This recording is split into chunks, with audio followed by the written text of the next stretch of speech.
দেশের সর্বোচ্চ আদালতে 2 কার্যদিবসে শেষ হয়েছে মৃত্যুদণ্ডপ্রাপ্ত জামায়াত নেতা এটিএম আজহারুল ইসলামের রিভিউ আবেদনের শুনানিতে আইনজীবী শিশির মনির 4টি যুক্তিতে জামায়াতের শীর্ষ এই নেতার খালাস চেয়েছেন।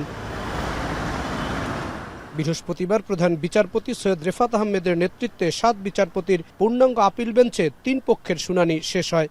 রায়ের জন্য 27 মে দিন ধার্য করা হয়েছে। আদালতে শিশির মনির অভিযোগ করেন, ষড়যন্ত্র করে জামায়াতের নেতাদের জুডিশিয়াল কিলিং করা হয়েছে। তিনি আশা করেন এটিএম আজহার খালাস পাবেন।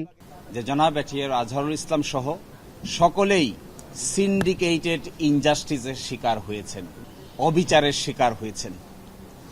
এই সিন্ডিকেট কারা ছিলেন, কিভাবে ছিলেন তা আমরা আদালতে আজকে উপস্থাপন করেছি এবং আমরা একজনের স্বীকারোক্তিমূলক জবানবন্দি যা তার বইয়ে তিনি উল্লেখ করেছেন সেটাও আদালতে উপস্থাপন করেছি। সাবেক প্রধান বিচারপতি এসকে সিনহা শেখ হাসিনার সঙ্গে গোপনে দেখা করে জামায়াত নেতাদের বিচার করার পরামর্শ দিয়েছেন বলেও অভিযোগ করেছেন শিশির মনির।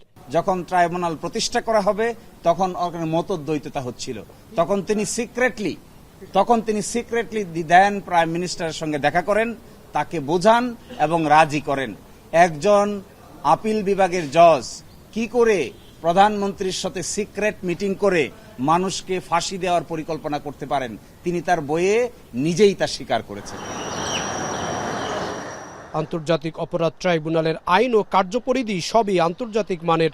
সর্বোচ্চ আদালত ন্যায় বিচার প্রতিষ্ঠা করবেন বলে আশাবাদ প্রসিকিউশনের। যে আর্গুমেন্ট এটিএম আজহার সাহেবের পক্ষের আইনজীবীরা করেছেন, আমরা সেক্ষেত্রে কোনো দ্বিমত পোষণ করিনি। প্রসিকিউশন এবং অ্যাটর্নি জেনারেল অফিস শুধুমাত্র অপোজ করার জন্য অ্যাপয়েন্টেড হয়নি, তারা অ্যাপয়েন্টেড হয়েছে দেশকে, জাতিকে ন্যায় বিচার দেওয়ার জন্য, কোর্টকে অ্যাসিস্ট করার জন্য, ন্যায় বিচার প্রতিষ্ঠার জন্য।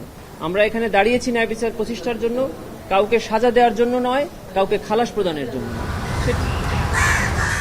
৭১ মুক্তিযুদ্ধে রংপুর অঞ্চলে 1256 জন মুক্তিকামী জনতাকে গণহত্যা, 17 জনকে অপহরণ, শত শত ঘরবাড়িতে অগ্নিসংযোগের মতো 17টি মানবতা বিরোধী অপরাধের অভিযোগে 2014 সালের 30 ডিসেম্বর এটিএম আজহারুল ইসলামের মৃত্যুদণ্ডের রায় দেন আন্তর্জাতিক অপরাধ ট্রাইব্যুনাল।